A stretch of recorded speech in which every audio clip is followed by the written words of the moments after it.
Hi, everyone. Hi, everyone. My name is Sheryl Wilcox, and I'm going to be presenting to you on the topic of listening. Um, I wanted to give you a little feedback or a little bit of background on myself.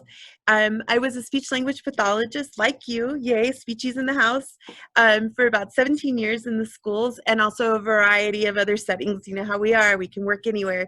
So I did take a risk about a year and a half ago to join Region 19 Education Service Center here in El Paso. Super excited. And now I do the project managing for early childhood special education. So that was one of my prime passions when I was a speech language pathologist. Even working with adults, I loved behavior and I loved early childhood. So anything developmental, that was my thing. Um, I'm bringing this to you today for your Voice of the Mountain. And I know it's recorded, so I'm super excited about that. This will be my first time. And I'm really excited to get the information to you, and you're able to watch it at the leisure of your home. And afterwards, you're going to have some fun with Nearpod. And so we'll talk a little bit about that right now. Our topic today is, are you listening? We're going to go through lots of information. And so what you'll be expecting today is we're going to set up our Nearpod, and I'm going to walk you through that. And I actually have Luann here helping me with recording, so I'm going to be speaking to her. So please don't think I'm talking to myself. She really is there. And then after Nearpod, we're going to talk about what listening is, and I'm going to get some feedback from you through the Nearpod. And again, I'll be going into more detail about that, but it's an opportunity for you to do some self-learning and reflecting. I think anything we learn, we should always have our prior knowledge ready. And once we set that standard, this is what I think listening is, and we move forward, we're more apt to be open to what listening is in a different way. And this is also a great way to teach listening to your speech language pathology students and your students on your caseloads and anybody that you're serving. We're going to talk a little bit about hearing, which we all have a great background in, but great to have that reminder. Another reason that I go into hearing is that to give you an opportunity and a quick resource when you take this into classrooms, whether face-to-face or virtual. When you talk to parents or families, you want to give them that feedback or that information about hearing, and it gives them an idea what the difference is between listening and hearing. So again, this may be something you're very primed and understand and ready to move forward with, but it's a nice reminder that sometimes we need to go back to the basics and teach people not just about how to listen, but what that means in relation to hearing. We're also going to go through the 4 stages of listening. I've been using these for years, and so when I would go into classrooms and actually teach listening as a structured classroom activity for inclusion for my students on my caseload, I would make sure that the students and the teacher had an understanding about not just the development of listening, but where we are in our own day when it comes to listening. We go back and forth through the 4 stages, even when we're listening right now. Some of us might get distracted, and some of us are just listening to my voice, and some of us are truly comprehending. So we'll go through all those listening stages, and you'll see that developmentally, they have a purpose, but also they have a purpose throughout the day. We're going to tie this into executive functioning. Listening is always going to be considered a social skill. I think that we've spent a lot of time thinking about listening as something that comes natural to people. It doesn't. It's not an innate or natural way to actually do something. You don't sit in front of somebody and think, okay, this is so easy, I can just listen. You have to actually focus and concentrate. And that comes from that frontal lobe and your ability to have and establish good executive functioning skills. We're also going to talk about the impact that it has on our language development and vice versa. So listening does develop more language, as we know, and also the language development could also impact how we're listening and how our students are listening.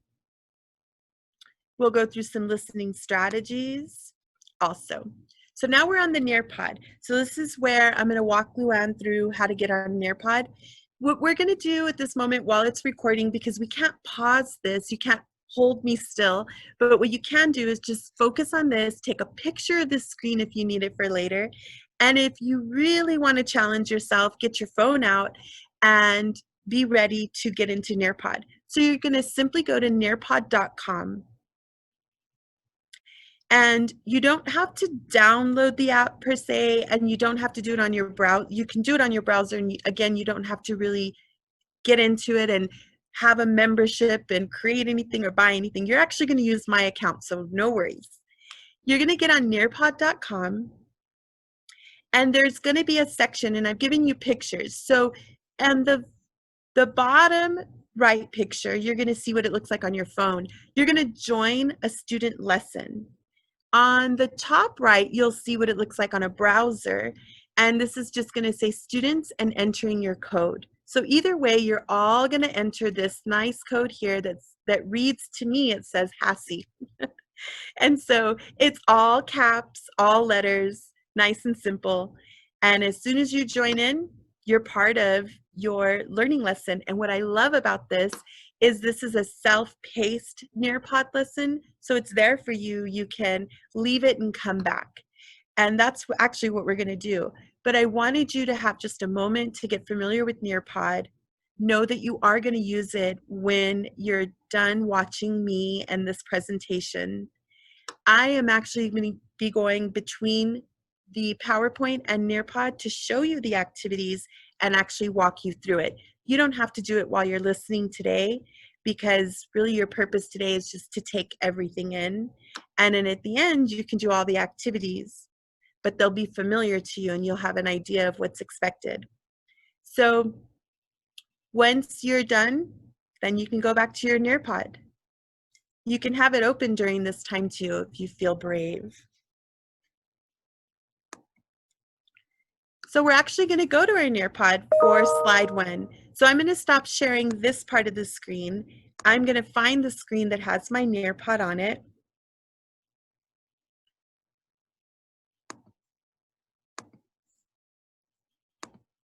And you can see, now that I'm sharing this screen, you should be able to see where it has the code in big letters. Once again, just in case you didn't get it off, this is a great time to take a picture of it. We've got 29 days to use this also.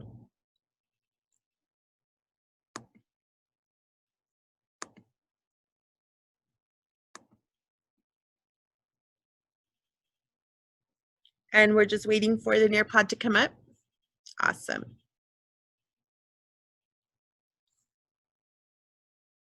Let's see, I wonder if it's doing, I know, sure.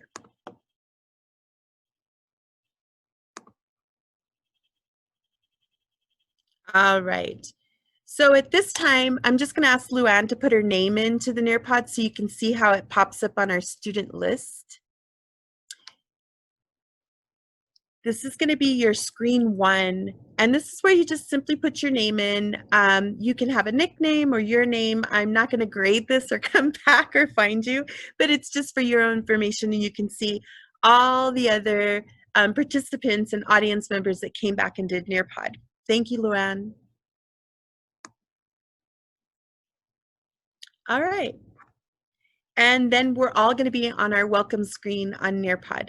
So if you had an opportunity to walk that through with us at the same time, that's awesome. If you want to wait till we're done, I understand.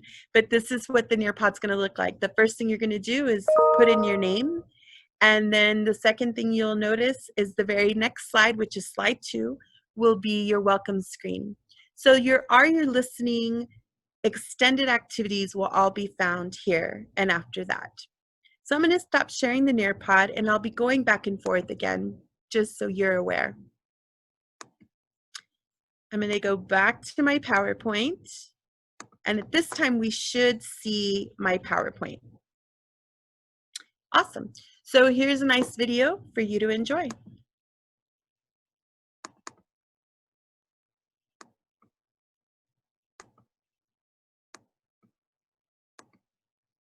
There we go.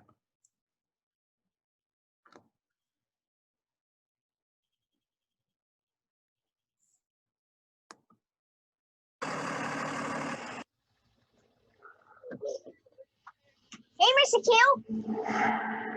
Did you see that? Why would somebody do that? Please go into the classroom. No talking. Quietly. Hey, Miss Merida, how you doing? We need you inside. How do you think that makes us feel?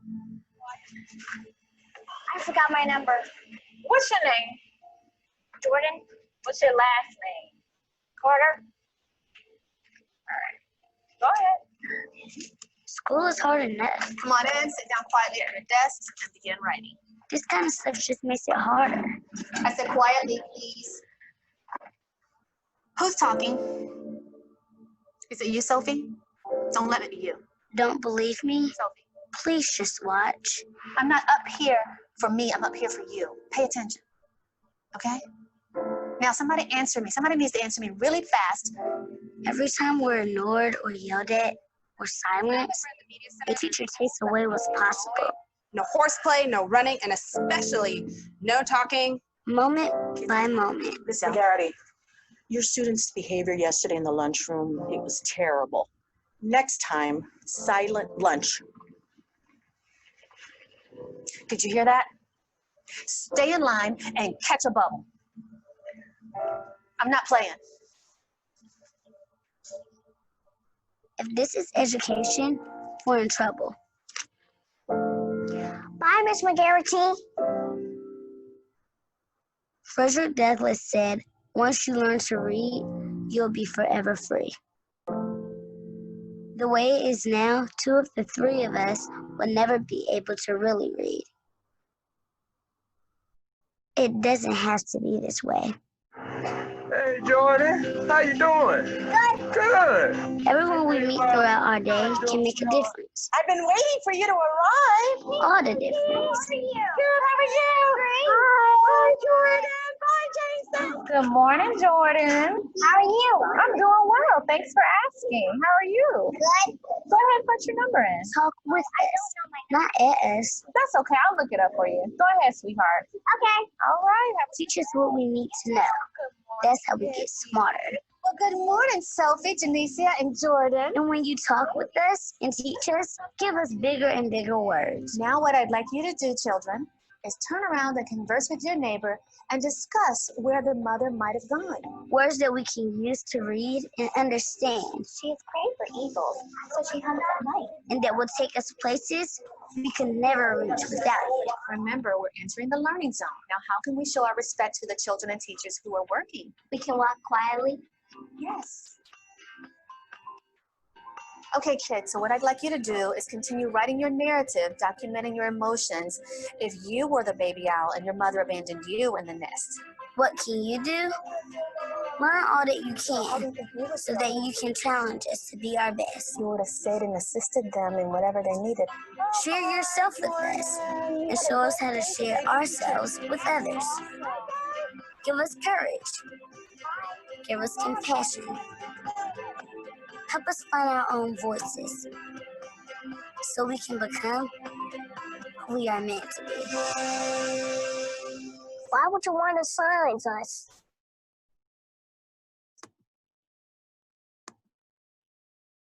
All right, so I show that because I feel like it's important when we talk about listening, and especially when we're focused on helping our parents, our families, or our teachers teach listening, the first thing teachers or adults think about is how everybody needs to be quiet. And that's true listening, just being quiet. And I think that we've taken away a lot of our strength in giving our children communication and the ability to speak for themselves. Even when we're listening, we have a need to talk and share and have ideas and thoughts. And so just being quiet is not what listening is. And I think it's a respect that comes back and forth. Listening truly is a social skill, and it's developed by modeling it and having a good understanding of what the stages are and what the purpose is for your listening. So what is your purpose today, coming in and having to just sit and listen to me for an hour and a half? You are going to go through a journey of listening even through this. Some things are going to pique your interest and some are not. And So we even make decisions in our own listening, but it isn't about being quiet and just staying silent, and then that makes a good student. It really is about being able to communicate back and forth and having a voice. And so we don't want to take that power away from them. And then, of course, I also want to note in the video that it was very retro 2019 to give students hugs, but I know I miss it. And so I just wanted to give you guys a little bit of what it used to look like. And I know it's going to look a little different moving forward, but I think you got the message. Just have that back and forth with your students so they learn to listen through your listening. So at this time, what we're going to do, and every time I go into a classroom where I work with a group of students or even individually, anything I would do in therapy, I always started with breathing. And it was really important, and I want us to take a moment to do that also. And it kind of solidifies that I just transitioned, I'm sitting down and I'm about to do one thing. I'm about to focus on a task. And so again, listening being very task-oriented and social skill, it's an actual skill, then we need to kind of set up our environment and ourselves when we're ready to listen. So what we're going to do is go through our listening seated position. So the first thing you want to do is know that you're going to be using your lower abdominal area. So you're going to kind of hold on to that. And what happens automatically is when you touch the lower abdomen, you find that your shoulders go back and your hands are still. And so it gives somebody a nice focal point, even for a student, even a really young child, to know exactly where they're breathing from. So if you touch that lower belly, you're sitting up, then we know we're going to make sure that that's where our breath is coming from. So now everybody knows where am I breathing from, and it's going to be my lower abdomen. I'm going to breathe in through my nose on a count of 3. So it's just going to be a simple breath, and it's going to be also 1, 2, 3. So nice rhythm. And this is nice to do even virtually with your students to get them to focus and be ready for you and ready for the listening. So it's just breathing in through our nose. 1, 2, 3, and we kind of build it up. And everything should be going to that lower belly, not our chest or our shoulders. And then out of our mouth on the same count of 3. So just out.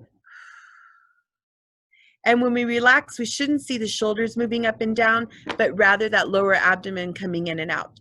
So we're just going to breathe in through our nose and then out. And we're ready to get into our listening mode. So I'm going to go back to the Nearpod so you can see the activity that you're actually going to be doing when you're on Nearpod. So I'm sharing the screen. And so the next part will be answering the question about what is listening. So at this time, Luann's just going to write her definition of listening. Put it in your own words, the first thoughts that come to you. What does listening mean to you? What is your definition? Again, prior knowledge, always important when we're moving forward with a new learning, with any new learning. And what's really nice is when you get in here and you write your thought, as soon as you start typing, then you'll see this post come up, light up, and then you'll be able to post. So listening.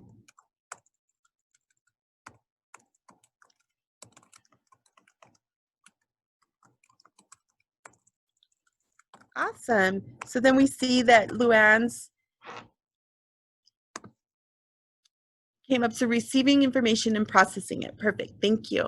So you'll see these when you come on to your Nearpod when you're done with listening to the whole PowerPoint presentation. So I'm going to go back to my PowerPoint.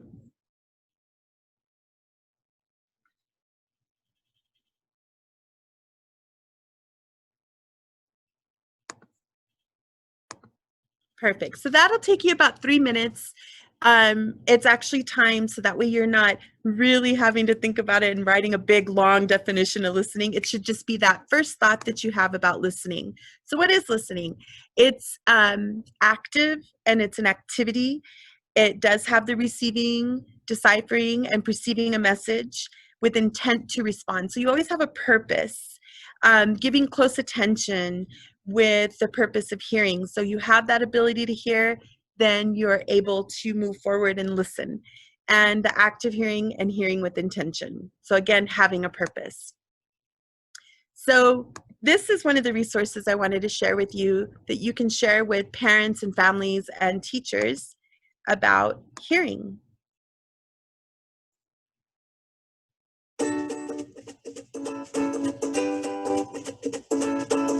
Have you ever wondered how sounds make their way from the source all the way to your brain? Take a trumpet, for instance. When it's played, it makes sound waves in the air. The outer ear catches the waves, which then travel through a narrow passageway called the ear canal. The sound waves reach the eardrum, which is a membrane roughly half the size of a dime. They make the eardrum vibrate, which in turn vibrates 3 tiny bones called the malleus, incus, and stapes. These bones amplify or increase the sound vibrations and send them to the cochlea. The cochlea is shaped like a snail and is the size of a garden pea. It is filled with fluid, and the sound vibrations make this fluid ripple, which creates waves. Hair-like structures called stereocilia sit on top of hair cells and are grouped together as hair cell bundles inside the cochlea. The hair cells inside the cochlea ride these waves, and the hair bundles are moved. The hair bundle on top of the hair cell turns these movements into electrical signals. As the hair bundles are moved, ions rush into the top of the hair cells, causing the release of chemicals at the bottom of the hair cells. The chemicals bind to the auditory nerve cells and create an electrical signal, which travels along the auditory nerve to the brain. Different hair cells respond to different frequencies of sound. The hair cells at the base of the cochlea detect higher-pitched sounds, such as a piccolo or flute. The hair cells toward the top of the spiral detect progressively lower-pitched sounds, such as a trumpet or trombone. At the very top or apex of the spiral, the hair cells detect the lowest-pitched sounds, such as a tuba. The auditory nerve carries the electrical signal to the brain, which interprets the messages as sounds that we recognize and understand.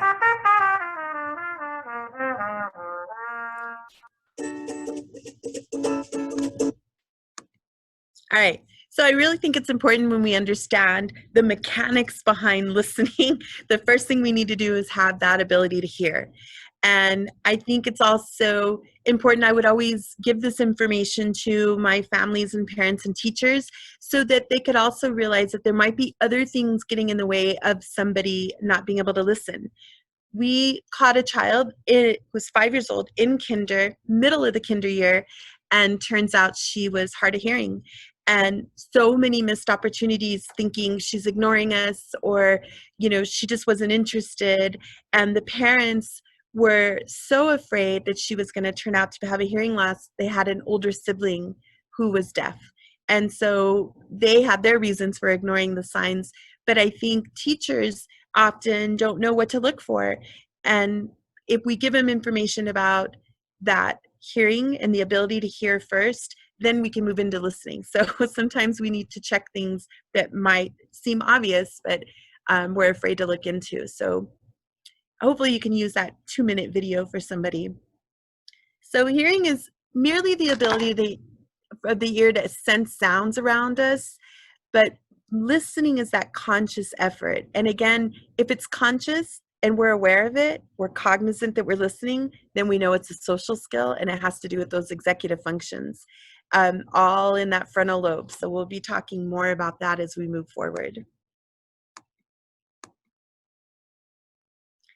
And here's our executive functioning.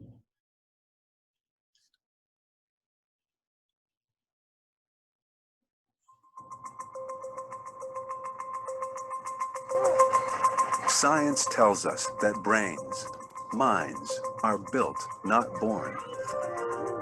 And at the center of this dynamic architecture are a set of skills called executive function and self-regulation.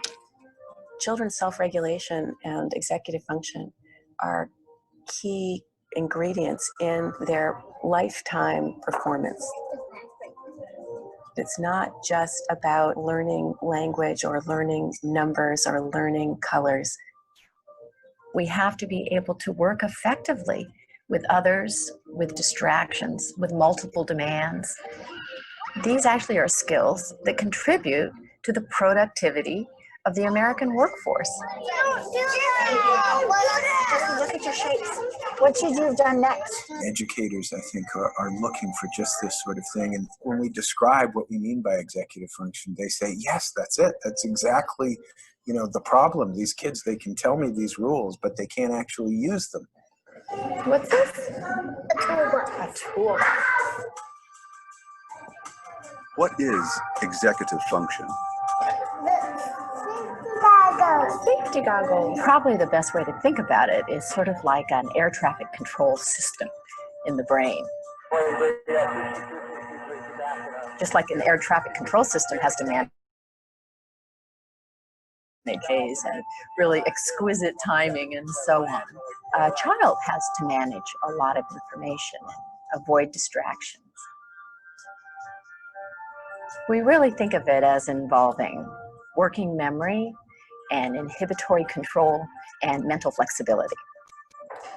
Take a situation where a child is having to take turns. So first of all, the child has to have inhibitory control. The child has to be able to stop whatever he or she is doing and let the other child take a turn. But when it's your turn again, you also have to remember what it is you're supposed to be doing. So that pulls on working memory. If the children who are taking the turns after you do something unpredictable, you have to be able to adjust what you're going to do next.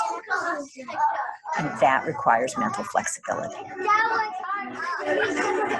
Children who are struggling with these capacities often look like children who just aren't paying attention, or children who are deliberately not controlling themselves. If you don't have self-regulation, you act out and the teacher puts you in timeout, and so then you miss part of the learning that's going on, and then you are more upset because you're behind, and so you act out, and so you get this downward spiral. How does executive function develop? 7, and +4. In little children, and even in the infant and toddler years, you begin to see the roots of executive functioning skills. What's going on in our brains is unbelievably intricate and complicated. The prefrontal cortex, or the front third of the brain, is important for executive function. But it's more than just prefrontal cortex.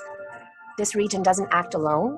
It's involved in controlling your behavior through its interactions with all other parts of the brain. The brain goes from a situation where you've got nearest neurons communicating very strongly with each other and ignoring the rest of the brain, to these widespread networks that are connecting these different areas. Executive function changes over the life course. It improves radically over the first few years. I got a match prime. It continues to improve throughout adolescence. It's not until early adulthood that you have the adult type networks that are very strongly activated that connect different brain regions together. Let's take notes. Also, we believe that executive functions can be trained. It's just like going to the gym. So the more you practice in these areas, the stronger the capacity is likely to become, because you're hoping to strengthen those neural connections. Mom, you're at 24. Slowly but surely, you're going to be able to step back, and that child's going to go into the world with these skills where they can get along with other people, change rules, and they can be flexible, and they can accomplish new things, and they're unafraid. I got bit by my dog in my arm. Oh dear. If we don't learn these skills during the childhood and adolescent years when they're coming online, we are really ill-equipped as an adult to hold a job, to maintain a marriage, to raise children, to get along with each other, to basically be part of a civil society. You're okay.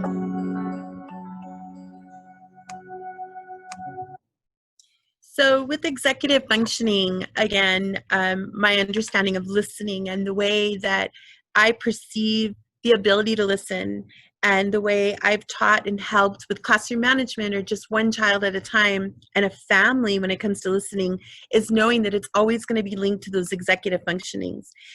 It is the ability to sit and focus on something that somebody's saying or showing you, and that takes mental health and an ability to take that frontal lobe and regulate yourself, self-manage, and be aware of the environment, have empathy for others so that you are able to sit and listen. There's a lot of things that have to come into play before we even start working on listening.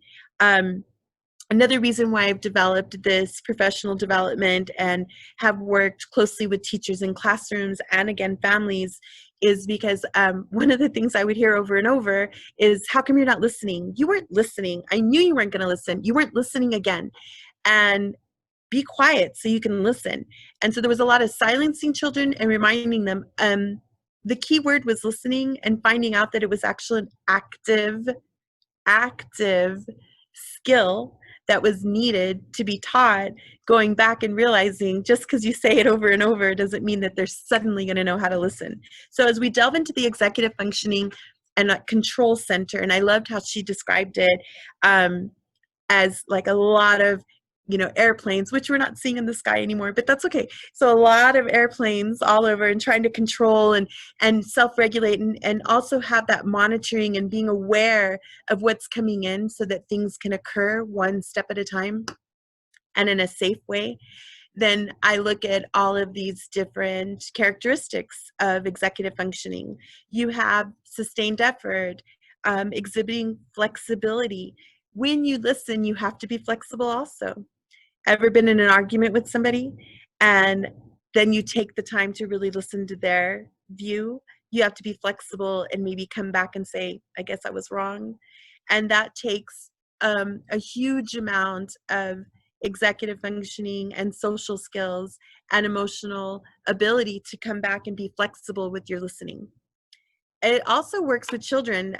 You give a direction, they hear one thing, want to do one thing, are doing one thing, and then that flexibility to come back and listen to the instruction and say, I guess that's not what it was asked of me. This is what's asked of me. That's true listening, making a connection to what's needed, that message that was given.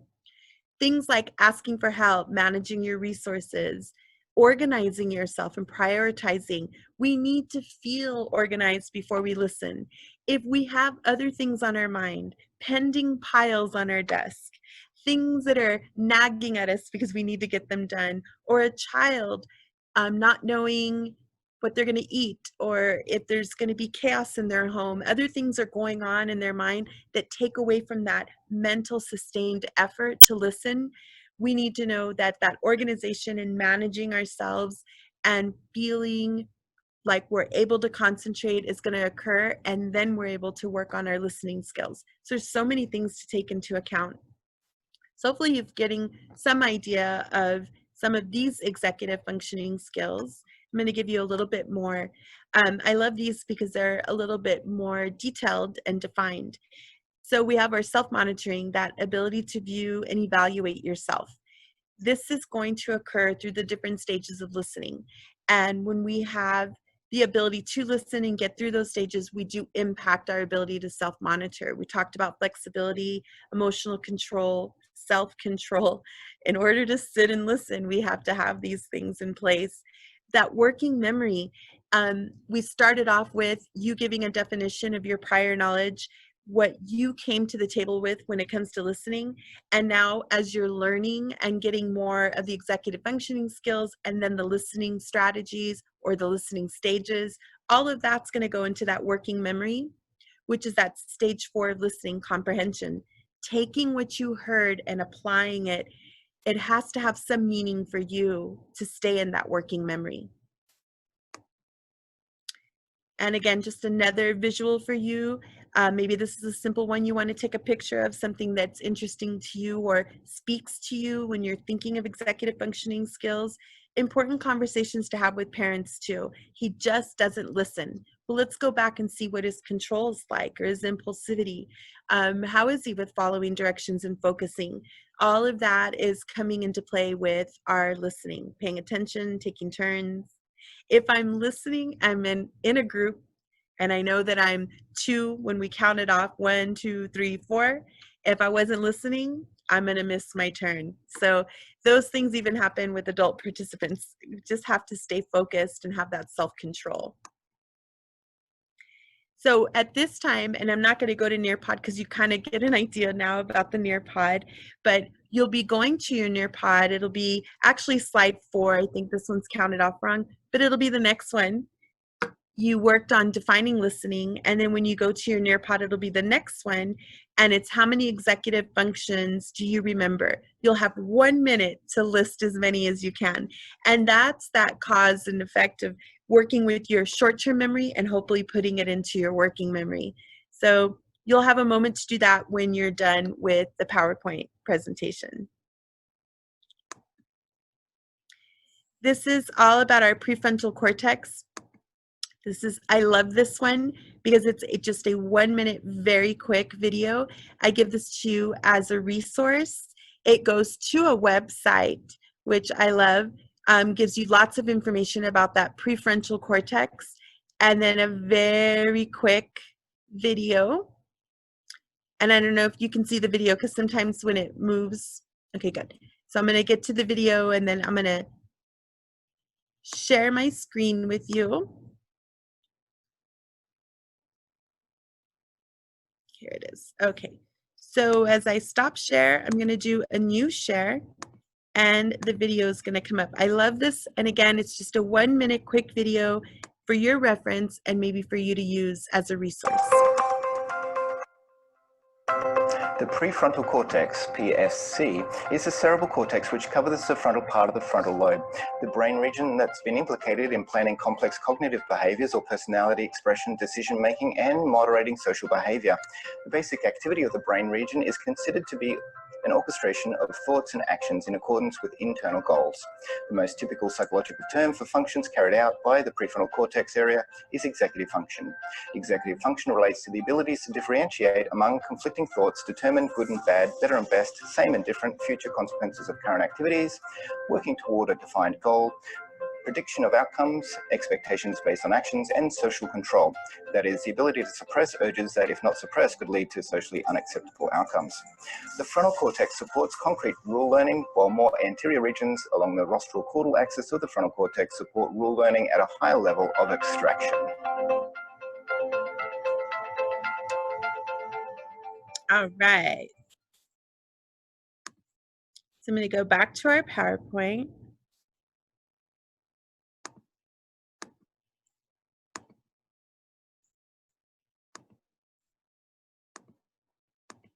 So lots of resources there for you. So with the prefrontal cortex, I just wanted to give you a little bit of research and some information behind it. And again, this is just something that I feel as speech-language pathologists, we're consistently and constantly improving, working on, and we actually have an impact on this. Anything we teach communicative-wise, I think we all agree, communication's 24/7. It's not a subject in class. It's not a way to pass a test. It's not for the accommodations that they need. And it shouldn't be that beginning stage into special education. It truly is about being able to have that social skill of listening to others, sharing your thoughts and ideas, and getting the things that matter to you. That's true communication. That's what we're passionate about, making sure people are understood for their message. So with the prefrontal cortex, we're constantly impacting it, whether we know it or not. And what I love about this is that there's research that shows it actually starts to make better connections from 10 years old on, which means the first 10 years and all of elementary school, there's a lot of kids running around with an underdeveloped prefrontal cortex. And so they're not able to make those. And you would think about it, a whole decade it takes for you to really take in your experiences, put them into that frontal lobe while it's working with all the rest of your brain and your body and your environment and your innateness. and decide that is right and wrong. That does feel better. I can control myself. Think about it. Those are skills that are not going to come natural to us.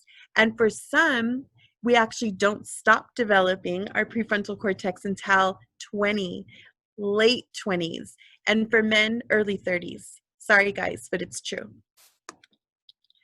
Another wonderful fact that I picked up that I wanted to share with you that I think is really important is children who have reading comprehension difficulties have lower levels of executive skills, executive functioning skills in their peers. Makes sense.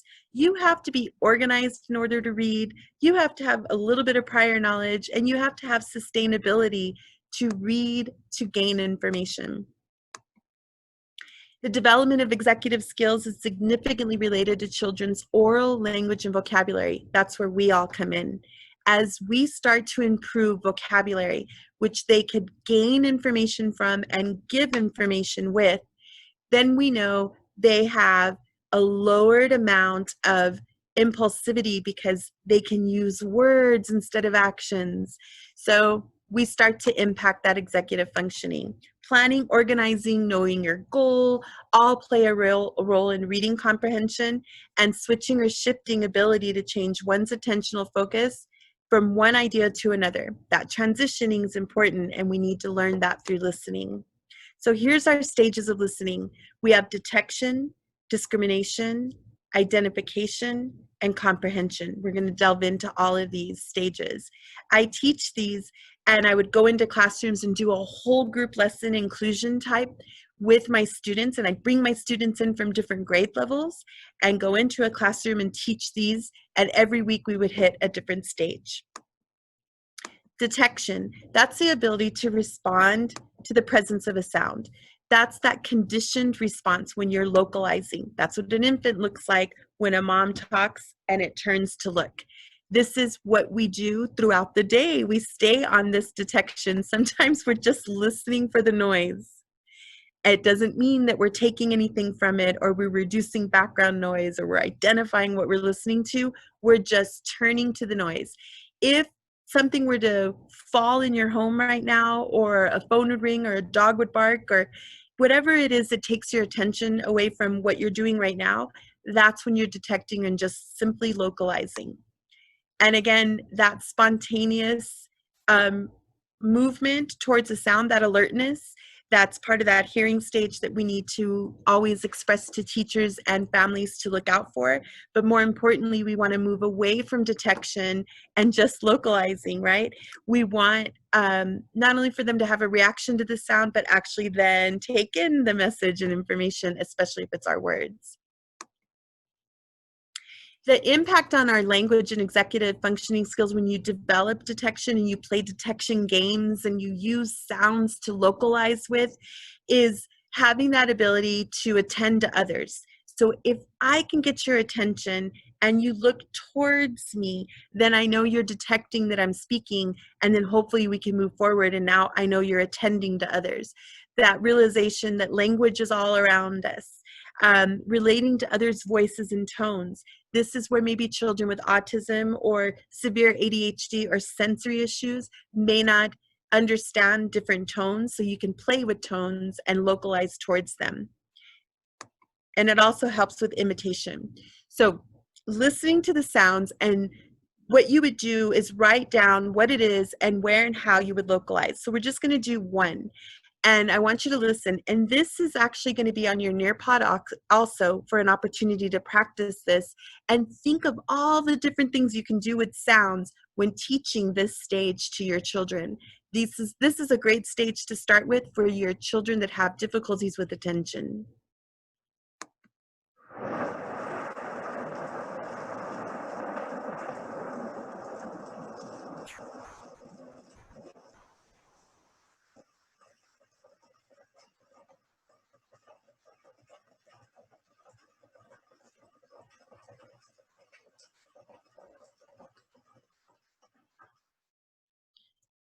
So what you just heard was a rainstorm, rain falling outside.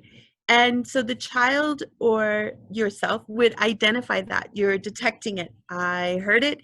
Where would you look for that? And you could have those conversations with children, where would it be? It would be outside. Yes. Where would you go to look at it? I would go to the door. I would look out the window. And it's talking about, what do I do when I hear a sound? How do I get to it in order to detect it and localize towards it? This is a great skill to have. So those are the different sounds that I use in this lesson, and I go through each one, and the whole class or a small group or that one child would practice, and they would not only identify what it is, but they talk about how they localize and detect it. A helicopter would be in the sky, fireworks would be at a certain time of year, frogs would be down on the ground. So they have different ways to detect those sounds. So at your Nearpod, you're going to go to slides 4 and 5 and listen to a sound and describe what it is and how it would look and feel to detect that sound. Your second stage of listening is discrimination. This is when you're perceiving similarities and differences between speech stimuli.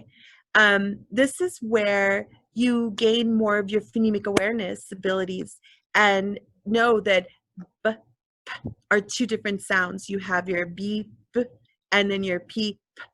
And when you're able to really discriminate between those sounds or rhyming words, this is when you start to use the skill of listening. So we do this in speech constantly. And so we're always working on discrimination. I think we get stuck on that as speech language pathologists because we're always trying to get them to listen to the differences and the similarities. So having that ability as a speech language pathologist, this is a great skill to then give to your teachers, parents, and families. When you teach discrimination, you have an impact on executive functioning and language development. You increase an understanding of the differences, and that helps with that tone that's needed for socializing. Improve and increase the ability to understand commands, the difference between on and off. Promote imitation and what they focus on, gaining more vocabulary. Teach the ability to ignore background noise. This is where discrimination can come into play. You can play a lot of different sounds and they can decide which is important and which is not important. What do I need to focus on? Again, those children with attention problems that detect everything in their environment. Discrimination is that stage where you could decide what's important and what's not. It also helps making connections to the importance in attending, focusing for a purpose. I'm about to read a story to you. I want you to listen for this one word, and the word is going to be, and then whatever that vocabulary is. So now they have a purpose and they're discriminating as they're listening to what's important, what they're trying to gain from it, and what their goal was. So you can listen to a set of sounds and compare and contrast each one. So for instance, we're going to listen to our 4 sounds.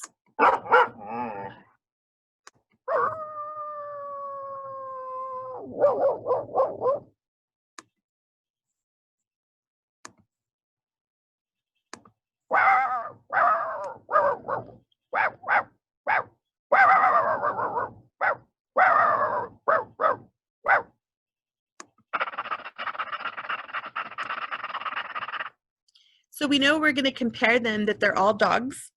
And then when we contrast them, I love doing this with children because they have the funniest stories.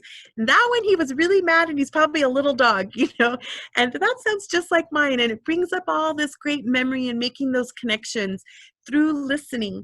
And so another thing they'll start to contrast to is if the dog sounds big or small, angry or sad, hungry, lonely, funny. So all those great adjectives we can start to get out of children when we're working on actually discriminating what was different about all those sounds and what was the same categorizing.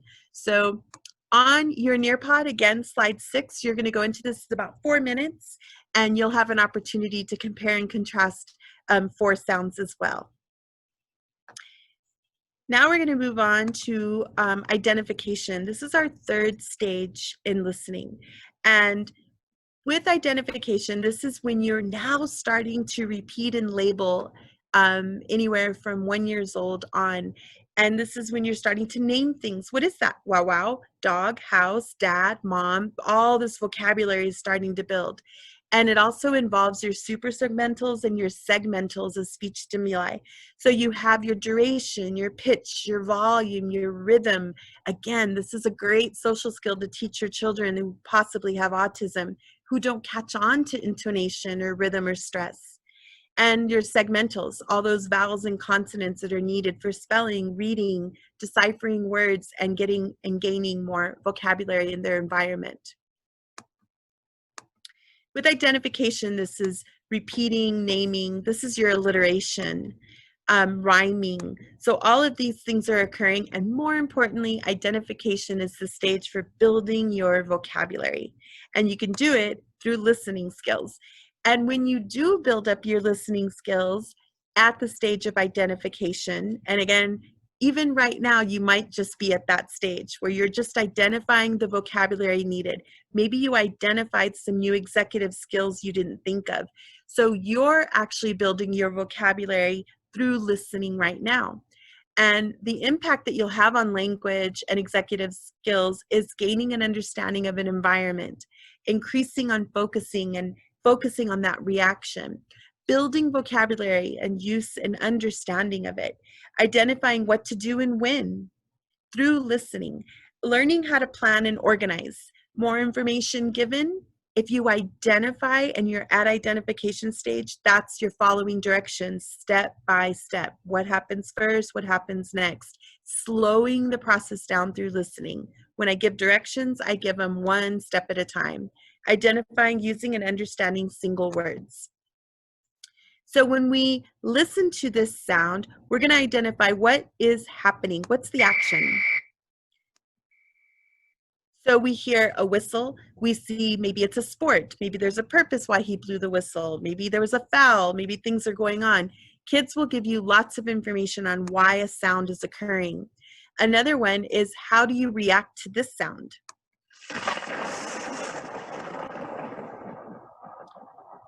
Well, in El Paso, you would look for your umbrella because you haven't used it for months. And so as soon as you hear that, you wonder, really, is it really, really going to rain?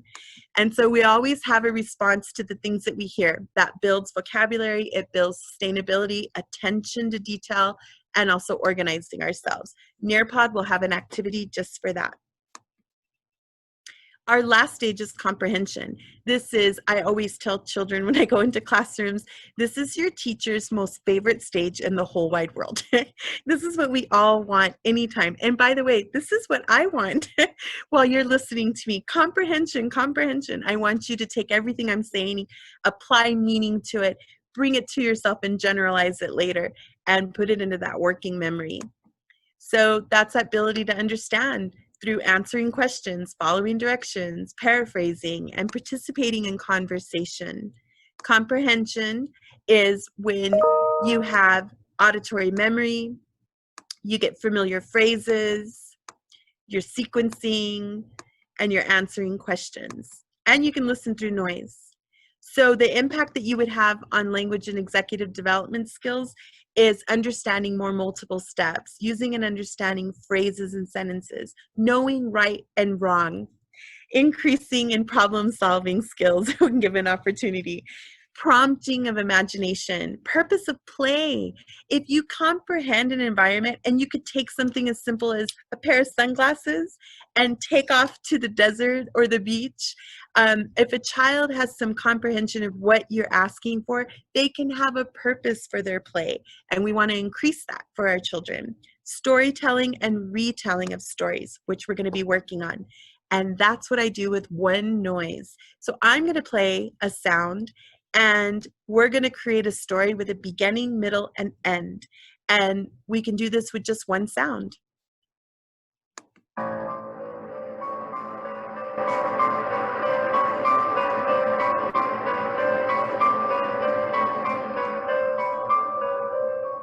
So I already know that music is telling, and it's telling me that there's a mystery or some suspense, there's something about to happen.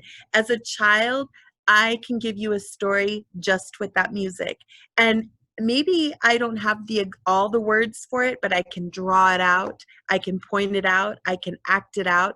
Listening doesn't require oral language to come back at you. It can also create imagination in other ways. And so when we're playing with these sounds and giving them as opportunities to teach comprehension, think of a whole story. And don't expect less from your children. Have them come up with the beginning, the middle, and the end. That gives you an understanding of where they're at when they're listening. You'll have an opportunity to tell me a story in Nearpod based on a sound as well. So how do we listen? Well, we know that we need to have a listening position. We started off with our breathing technique. So now we're going to practice what it looks like to listen. We always need to teach this as a social skill. What does it look and feel like? Well, I know my feet are going to be flat. I know my shoulders are going to be, my feet are going to be shoulder width apart, and on something stable like the floor or a box. We have little ones at home that are sitting at big dining room tables or kitchen tables or bar stools. Let's remind our parents to give them a flat surface to put those feet on. When our feet are dangling, so is our brain. We need to have stability from the soles of our feet up, and it gives us that sensory input that we need as well. Hands are in our lap, sensory input. If our hands are touching something solid and at the same time with the same amount of pressure, we're going to gain more attention. And we're going to sit up straight at the edge of our chair so we don't use the back of the chair and we don't use the front of a table. We actually use our back and develop those core muscles that are required when we're doing our breathing, our listening, and maintaining attention.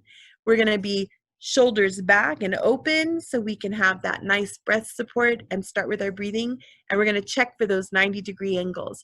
This is a great way to teach and help parents at home develop that ability to sit and sit to listen.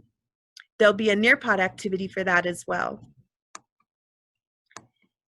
Now we have our choral instruction. So when we're teaching listening, if we're going to be doing this even virtually with a small group of children, or even one, bring in their family and do your choral instruction. This helps with listening.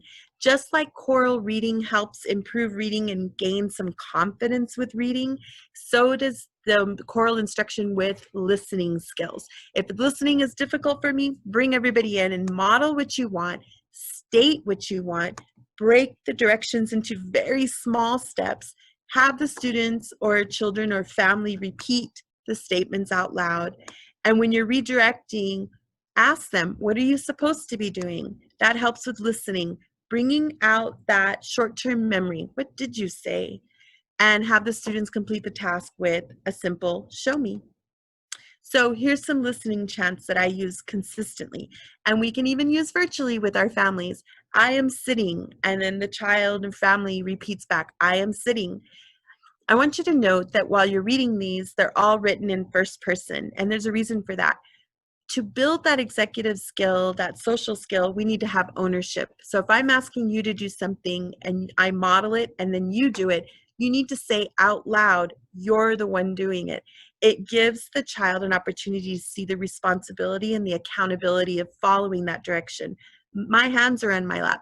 So many times we hear people say, stop doing that. Put your hands where they're supposed to be. Where are your hands? Quit touching that. And we talk so much about what we don't want that we forget to focus on that. Remember that frontal lobe, the one that's not even developing yet? We need to build those experiences. Tell them what you want. Bypass the stress of the adult being angry. Stop using your don't, stop, and no. Any verb that comes after don't, stop, or no is exactly what they're going to focus on, and it's exactly what they're going to show you. So just bypass that and give them the verb you do want to see. Tell them, I am standing up. I am standing behind my chair. I am waiting. I am ready. And if they repeat it, it helps reiterate to themselves, this is exactly what I'm doing and what's expecting. These listening chants build anticipation. If you break your steps down, even virtually, into tiny little steps, I am going to be standing there waiting for the next set of directions. If you say something broad and it's routine and rote, they're going to take it upon themselves to do whatever it is they want to do. I already know what she's going to ask. I already know what she wants. I already know what he wants. And so we need to build anticipation through listening. I am sitting in my listening position. My feet are flat on the floor. My hands are on my lap. It's one tiny thing after another, and the child's waiting.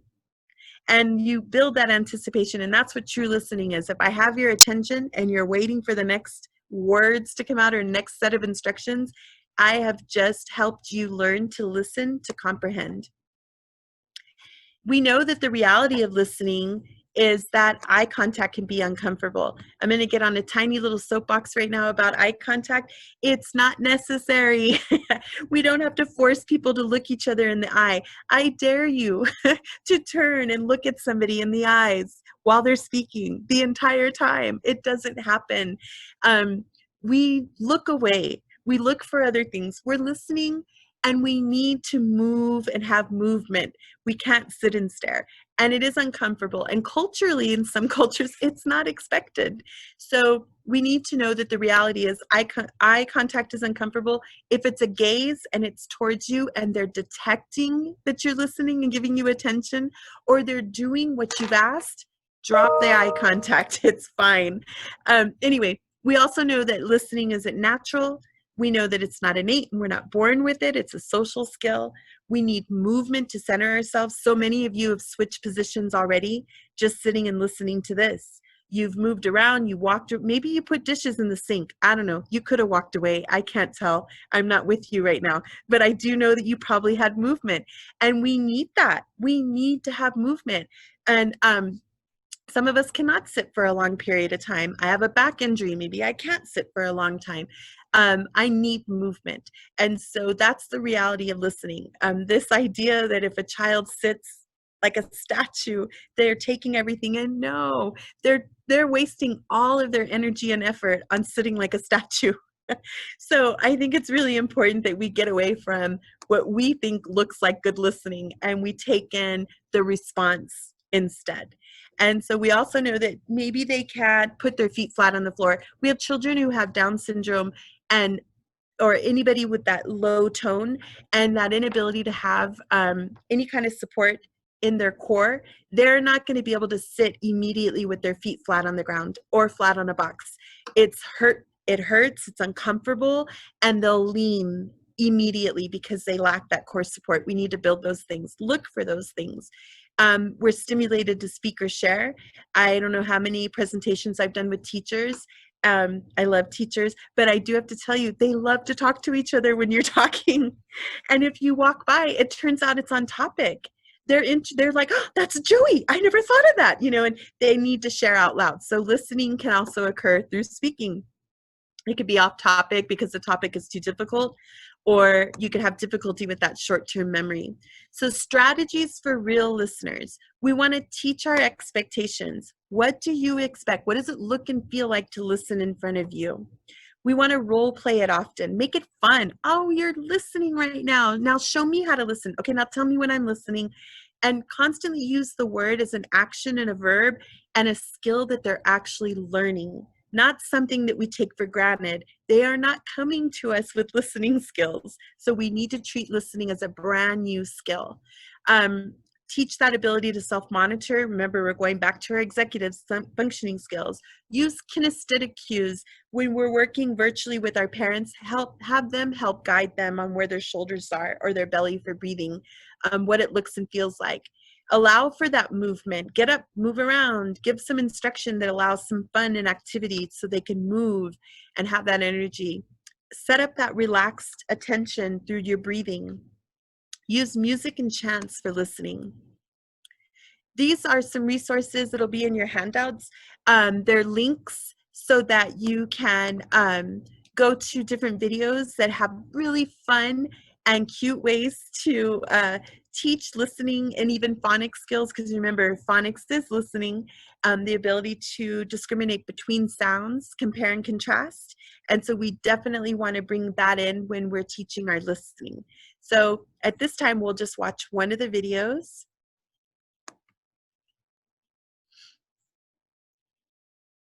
And I'm going to stop sharing and then share again to make sure we're going to see the video. Here we go.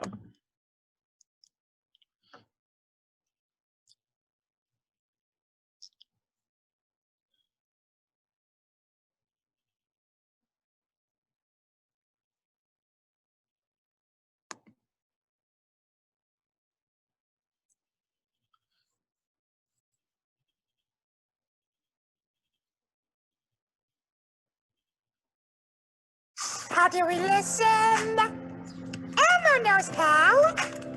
With our whole bodies. Let Elmo show you how. Ears are hearing what you have to say. Eyes are watching what you do today. Mouth is closed and quiet too. Body is calm and facing you. Try it. Ears are hearing what you have to say. Eyes are watching what you do today. Mouth is closed and quiet too. Body is calm and facing you. Join us, class. Ears are hearing what you have to say. Eyes are watching what you do today. Mouth is closed and quiet too. Body is calm and facing you.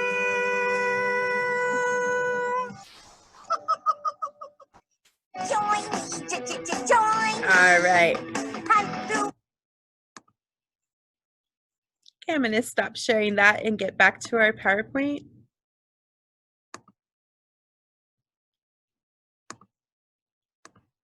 So there's lots of resources out there to teach listening and what it looks and feels like. But I think the most important thing is that we're explicit. We actually state, I like how you're listening. I can tell you're listening because you repeated what I said.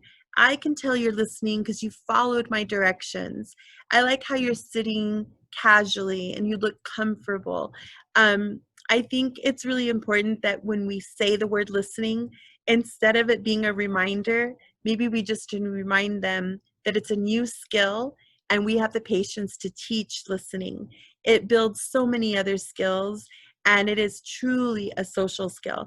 And you've proven yourself a great listener, Miss Luana. I've been watching you and you've been absolutely amazing. And I love that you listened. And so I hope for all of you that this is a skill and also an area, a topic that you want to research a little bit more. As a speech language pathologist, this is your corner. This is your world. And I think it's really important that we take it and we know that we're making an impact, not just on language development, but on what's really important right now. And that's that social emotional, our executive functioning, feeling better about ourselves, and giving parents and families more skills to work with. And I hope that in your listening journey, you find different ways to use music and sounds to generate and build on each of those steps. And I hope that you're also aware of your own stages. Where am I right now? Am I just listening to noise or am I truly comprehending? So I really appreciate your time. I'm excited for you to get on Nearpod when this is done and get into those activities. I'm excited to go back and read all of your comments and stories and your reactions to all of what you learned today. And I know that we'll continue to work together. I hope to see you very, very soon. I miss all of you very much. And I know that we all need to stay safe, but hopefully we're also enjoying ourselves during this journey and learning new things about ourselves. So the challenge is on, right? Here we go. So here's my information. At any time, you're always welcome to email me, leave me a voicemail if you're needing anything for your campus or for your own learning. So have a beautiful day. Thank you.